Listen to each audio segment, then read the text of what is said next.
jangan kemudian menyalahkan jamaah.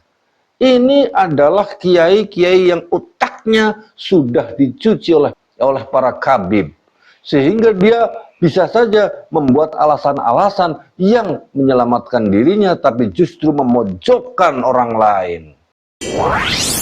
TV Al-Waha, Hot Inspiration. Assalamualaikum warahmatullahi wabarakatuh. Sedulur TV Al-Waha dimanapun Anda berada, dari kawasan Sejuk Buluah Kerajaan, Kecamatan Bojong, Kabupaten Tegal, Jawa Tengah. Inilah channel TV Al-Waha Hot Inspiration. Kembali masih tetap bersama saya Bahril Ulum dalam segmen acara Sorotan Bahril, menyorot dengan hati, membahas dengan teliti.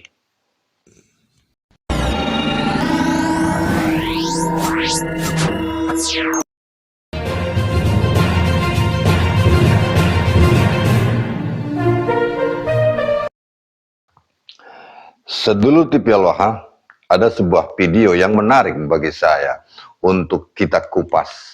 Apa isinya? Ada sebuah pengajian Isra Mi'raj yang ternyata ini menceritakan tentang kibulannya LBY atau Lutfi bin Yahya yang mengaku yang dianggap sebagai sufi dunia, dan dia juga disinyalir hampir saja merebut jatman NU, dan dia kemudian ketika keluar atau tidak menjadi ketua Jatman setelah 20 tahun menjabat, dia malah tidak mau lagi ada di Jatman dan justru membuat organisasi sendiri bernama Jatma Aswaja. Nah, bagaimana kibulannya Lutfi bin Yahya ini atau alasan Ustadz yang masih kibin? Kita dengarkan terlebih dahulu sedulur TV Al-Waha. Nah tadi info terakhir anu katarima ku ente bahwa Habib Lutfi geus aya di Brebes, sementara Brebes sudah dekat ke Tangerang daripada ke Pengalongan. Tapi beberapa menit kemudian naik itu ajudan nelpon ke Ustadz anu tirajeg nya, naik itu berikut ke Lurah Tobat, berikut ke Lurah Bunar, ya, bahwa Habib Lutfi setelah berada di Brebes langsung putar balik menuju ke arah Pekalongan kembali. Begitu ditanya, kenapa bah? Sebab Rasulullah tidak hadir di Pekong. Salah siapa? Salah orang Pekong. Kalau orang loba dosa. Ulah ngomong ke awas, ini ujian. Isra Mi'raj adalah ujian. Jangan sampai Habib pembohong sekali amanat kula, awas. Habib Lutfi bukan jalan sembarangan, besi kawalan. Anak kula sanajan dihewaan, dijebian nyana narima, tapi kula nitip. Nah, nuduh pembohong, munduh ingkar janji ke Habib Lutfi. Nah gitu. Ulah coba-coba. Itu sedulur TV Al-Waha. Jadi ceritanya itu di daerah Tangerang. Tangerang atau mana tadi ya disebut. Ngundang Habib Lutfi dalam rangka acara Isra Mi'raj. Tapi ternyata Lutfi bin Yahyanya tidak hadir. Kacau kan kepanitiaan kalau bikin acara yang diundang tidak hadir. Saya tidak tahu apakah ini benar si penceramah atau ustadz ini, kiai ini menyampaikan itu benar laporan dari Lutfi bin Yahya atau tidak. Tapi yang pasti dia menceritakan kata asistennya Lutfi bin Yahya, kan begitu. Jadi disclaimer dalam video kali ini sedulur TV Al-Waha, kita tidak sedang menuduh Lutfi bin Yahya bikin ulah, tetapi dari keterangan si kiai yang menyampaikan di atas panggung ini, ya kita bisa menyebut bahwa Lutfi bin Yahya bikin ulah. Karena diceritakan oleh si kiai ini ketika menyampaikan pidatonya di hadapan pengunjung. Sebenarnya kalau saya nilai, si kiai ini adalah orang yang lagi frustasi. Frustasinya gimana? Jadi kalau kita mengadakan sebuah acara, jadi panitia, saya sering jadi panitia ya, menjadi panitia, kemudian mau menghadirkan sosok atau tokoh yang besar, tokoh yang terkenal, itu sebelum yang kita undang itu hadir, atau siapapun lah tokohnya yang tidak terkenal pun sama. Ketika mengundang misalkan penceramah A, lah begitu acara sudah siang belum hadir juga, ditelepon nggak nyambung-nyambung, wah itu sebagai panitia, wah pikirannya runtak gitu, pikirannya kacau, jadi stres. Pikirannya stres itu. Kenapa? Ini pembicaranya belum hadir-hadir. Kan deg-degan. Semua panitia itu deg-degan, khususnya ketua panitia itu. Khususnya ketua panitia atau pihak yang ditugasi untuk menghubungi pembicara itu tadi. Gak datang. Akhirnya gimana ini? Gimana ini? Cari alasan, cari alasan. Cari alasan, lagi nggak datang atau lagi sibuk atau gimana. Pokoknya cari alasan supaya tidak memalukan pengunjung. Sudah ngundang pembicara, pembicaranya yang diundang tidak datang, sementara pengunjungnya sudah banyak lagi, banyak sekali, apalagi yang diundang tokoh terkenal, misalkan seperti tadi yang disampaikan itu dia ngundang Lutfi bin Yahya, jadi pengunjungnya sudah banyak ketika itu, menantikan kehadirannya Lutfi bin Yahya, ternyata Lutfi bin Yahyanya belum juga datang, padahal waktu sudah hampir siang, sudah harusnya dia naik panggung, tapi belum hadir juga, akhirnya dicarilah alasan-alasan. Lah si Kiai ini entah benar dia ditelepon oleh asistennya Lutfi atau tidak, si Kiai ini bikin apa namanya, bikin alibi lah, bikin alibi untuk menutupi kegagalan dirinya menjadi panitia peringatan Isra Mi'raj. Jadi saya nilai si panitia ini, si Kiai ini adalah orang yang gagal menghadirkan pembicara utama. Maka akhirnya karena gagal, khawatir dicekoki oleh para jamaah, oleh orang-orang yang di kelompoknya atau di desanya, dia bikin alibi. Ceritalah seperti itu tadi, bahwa dia barusan ditelepon sama asistennya Lutfi bin Yahya, bahwa Lutfi bin Yahya sudah sampai Brebes, sudah dekat ke Tangerang. Nah, jarak antara Tangerang dengan Brebes itu lebih dekat dibanding Brebes dengan Pekalongan. Tetapi Lutfi bin Yahya tiba-tiba dia meminta putar balik kembali ke Pekalongan dengan alasan bahwa kata Lutfi bin Yahya itu Rasulullah tidak hadir di desa itu. Kan begitu ini ceritanya. Akhirnya si orang ini mengatakan jangan sampai ini karena kita semuanya. Karena kita semuanya yang menuduh Lutfi bin Yahya itu pembohong sehingga Rasulullah tidak datang. Lah si panitia, si Kiai ini tadi ketika dia gagal menghadirkan Lutfi bin Yahya, dia tidak mau disalahkan. Dia tidak mau disalahkan, dia justru menyalahkan seluruh masyarakat yang ada di situ, seluruh jamaah pengajian yang ada di situ. Karena kita banyak dosanya sehingga Rasulullah nggak datang. Dia nggak mau disalahkan, maka dia menyalahkan semua orang yang ada di situ. Lucu kan? Ini Kibin ini nggak mau tanggung jawab. Dia mau lepas tanggung jawab dengan cara menyalahkan semua orang yang ada di situ. Dia dengan kata lain dia mengatakan bahwa yang datang di pengajian Isra Mi'raj itu adalah orang-orang yang menganggap Lutfi bin Yahya itu pembohong. Sehingga akhirnya Lutfi bin Yahya mengatakan bahwa Rasulullah tidak datang. Jangan sampai mengatakan Lutfi bin Yahya itu pembohong, kualat. Ini buktinya, beliau Lutfi bin Yahya tidak mau hadir karena Rasulullah tidak hadir di acara Isra Mi'raj ini. Kan begitu ini kesimpulannya. Nah, jadi sedulu tipe Allah. Kalau kita lihat si Kiai ini, Masya Allah, astagfirullahaladzim. Saya jadi kasihan bener. Kasihan bagaimana cara dia membuat alibi. Alibi, saya katakan alibi itu supaya apa? Supaya dia tidak disalahkan oleh jamaah yang hadir, mungkin udah ratusan orang yang hadir di situ, yang menanti-nanti kehadirannya, tapi ternyata tidak hadir. Dia untuk menutupi kegagalannya dalam menghadirkan pembicara utama, sampai akhirnya menyalahkan seluruh jamaah. Nah, sementara jamaah yang kasih pemahaman semacam itu, mereka melongo saja, diam, melongo saja, nggak berpikir secara rasional, nggak berpikir cerdas. Kok kayak begitu? Mengakui saja bahwa Lutfi bin Yahya itu wali, tapi kalau di antara jamaah itu ada orang yang cerdas dan sudah tidak lagi percaya dengan Habib Lutfi bin Yahya, pasti dia akan bangkit berdiri. Mana buktinya bahwa Rasulullah itu bilang kepada Lutfi bin Yahya kayak gitu? Kan semuanya harus dibuktikan. Karena apa? Islam itu bukan agama halusinasi, bukan agama sesuatu yang disampaikan hanya berdasarkan katanya, terus kita anggap kayak begitu. Jujur, kalau berbicara tentang Lutfi bin Yahya, saya punya pengalaman sendiri. Seorang Habib bernama Habib Hussein, asal Cirebon, yang kemudian punya istri di Kecamatan Bojong, itu pernah datang kepada saya, karena dia biasa datang kepada saya. Hampir seminggu sekali dia selalu datang kepada saya. Dan pada saat itu, suatu saat dia bilang, Ustaz, saya nyampein salam buat antum.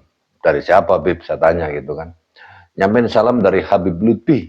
Wah, saya kaget. Masa sih Habib Lutfi kirim salam buat saya? Nah, si Habib Hussein ini, bener saya nyampein Habib Lutfi nyampaikan salam buat antum, Ustaz. Lah saya tanya, bagaimana ceritanya kok Habib Lutfi bisa tiba-tiba kirim salam kepada saya? Toh saya nggak pernah ketemu dengan dia. Saya jujur sampai hari ini nggak pernah ketemu dengan Lutfi bin Yahya. Padahal dulu pernah punya keinginan ketemu dengan beliau.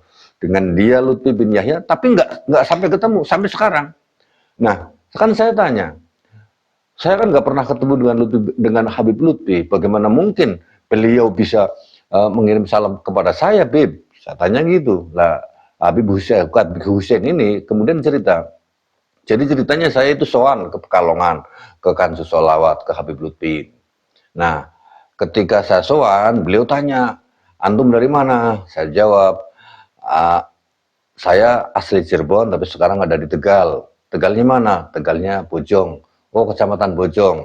Nah, terus Habib Lutfi tanya, antum kenal dengan Ustadz Bahril Ulum di Buniwah? Ya saya jawab, saya kenal Bib, saya biasa ke situ ke rumah Habib Bahril, Bahril Ulum, Habib Bahril lagi. Maaf, sampai setelah pasang ngomong. Kata Habib Hussein itu, saya biasa datang ke Ustadz Bahril. Kemudian Habib Lutfi itu bilang, sampaikan ya kalau antum ke Ustadz Bahril, sampaikan salam saya buat Ustadz Bahril. Nah, begitu cerita Habib Hussein itu kepada saya. Saya bilang, saya tetap tidak percaya, Bib. Walaupun antum cerita kayak begitu. Saya semanggut-manggut, tapi saya tidak percaya, Bib. Loh, kenapa nggak percaya?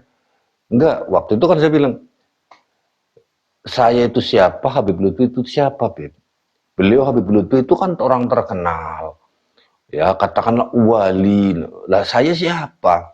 Saya cuma bocah Angon yang nggak punya apa-apa. Bocah desa kayak begini, kok tiba-tiba Habib Lutfi ngirim salam kepada saya nggak percaya, Bib. Habib Hussein kemudian bilang, masalah tidak percaya atau percaya itu urusan antum, Ustaz. Yang jelas saya nyampein amanat, salam dari Habib Lutfi buat antum. Nah, saya bilang juga akhirnya, ya dah, meskipun saya tidak percaya karena salam ya saya terima salamnya. Saya jawab waalaikumsalam, waalaikumsalam. Nah, beberapa waktu kemudian Habib Hussein itu datang lagi kepada saya. Ustadz, ini saya nyampein amanat. Amanat apa, Bib? Si Habib Hussein ini kemudian membuka sebuah benda dibungkus kain putih. Kain putih dibungkus ini. Ini dari Habib Lutfi diserahkan kepada saya. Ini kata Habib Lutfi, antum itu mau jadi orang besar, maka antum harus pegang benda ini. Saya kaget tuh, ini pasti urusannya duit lagi. Pikiran saya begitu, ini pasti urusannya duit lagi. Nah, ketika saya terima si benda itu, saya buka, ternyata isinya adalah kujang. Jadi senjata khas Sunda, kujang, sebuah kujang.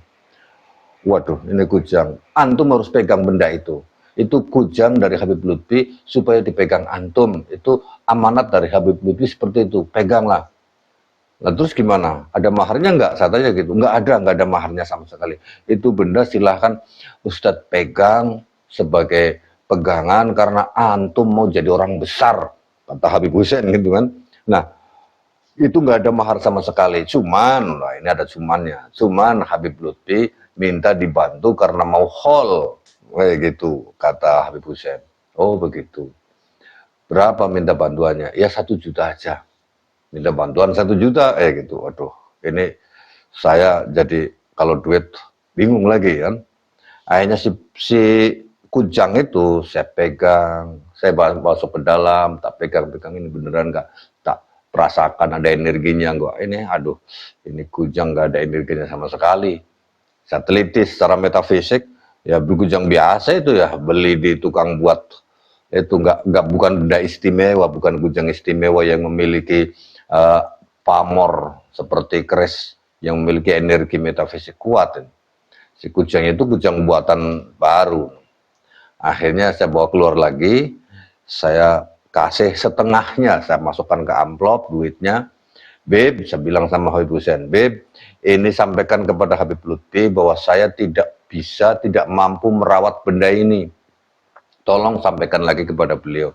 Saya tidak berani menerimanya. Karena apa? Saya nggak pantas menerima pusaka kujang ini dari Habib Lutfi.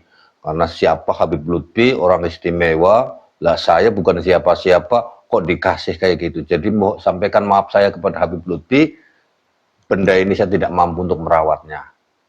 Nah, ini untuk haulnya saya bantu separuhnya. Kayak gitu. Nah, akhirnya terus gimana? Udah apa sampaikan aja. Akhirnya, ya udah kalau gitu ditulis aja nama-nama yang mau dihadori, nama-nama ahli kuburnya Ustadz. Saya bilang, nggak perlu lah. Loh kenapa? Yang nggak bakalan dibaca, orang ribuan orang yang ditulis namanya nggak bakalan dibaca, biar aja nggak usah ditulis nama-nama keluarga saya yang sudah meninggal dunia. Nah, dibawalah kembali si kujang itu oleh Habib Hussein bersama dengan uang yang saya berikan. Nah, setelah TV Allah, apa yang saya alami itu, jadi melihat video tadi, itu kan artinya entah Lutfinya tadi beneran dia datang sampai Brebes terus balik lagi atau tidak, itu bisa jadi si ustadznya, si kiainya tadi yang menyampaikan itu. Dia bikin alasan sendiri, padahal Lutfinya memang benar-benar tidak hadir. Dimanfaatkan Lutfinya. Jadi Lutfi bin Yahya dimanfaatkan. Sama bisa jadi si Habib Hussein tadi yang bawa kujang kepada saya, katanya berasal dari Lutfi bin Yahya. Saya pada saat itu nggak percaya karena nggak merasakan adanya energi metafisik dari benda yang dibawa, yang diserahkan kepada saya itu.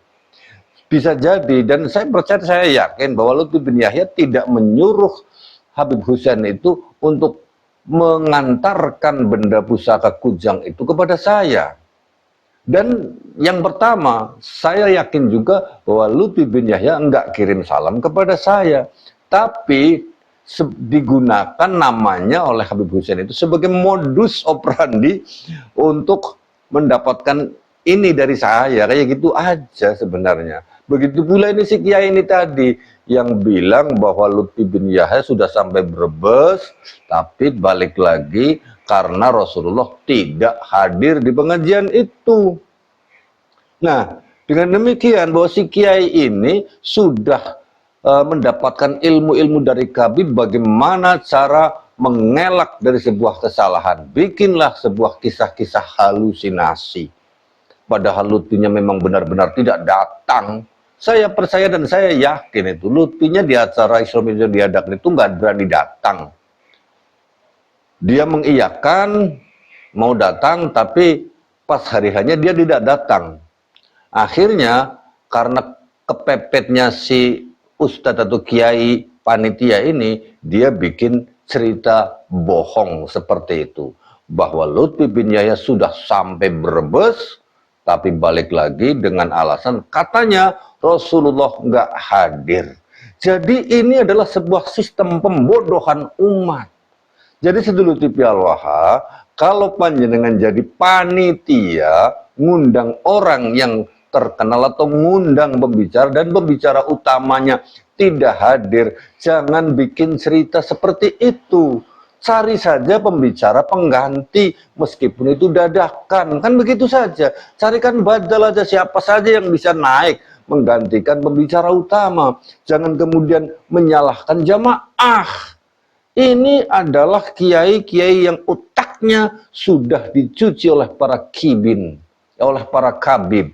Sehingga dia bisa saja membuat alasan-alasan yang menyelamatkan dirinya, tapi justru memojokkan orang lain. Kayak begono. Ya, jadi sedulur TV Al-Waha, Masya Allah, astagfirullahaladzim. Semoga kiai-kiai yang sudah terdoktrin, tercuci otaknya, yang sudah di washing brain oleh para kabib itu segera sadarlah. Jangan sampai membuat cerita-cerita yang menyalahkan orang lain. Seperti si cerita ini tadi, sedulur TV Al-Waha. Begitu saja, sedulur TV Al-Waha, saya Bahril Ulum. Assalamualaikum warahmatullahi wabarakatuh.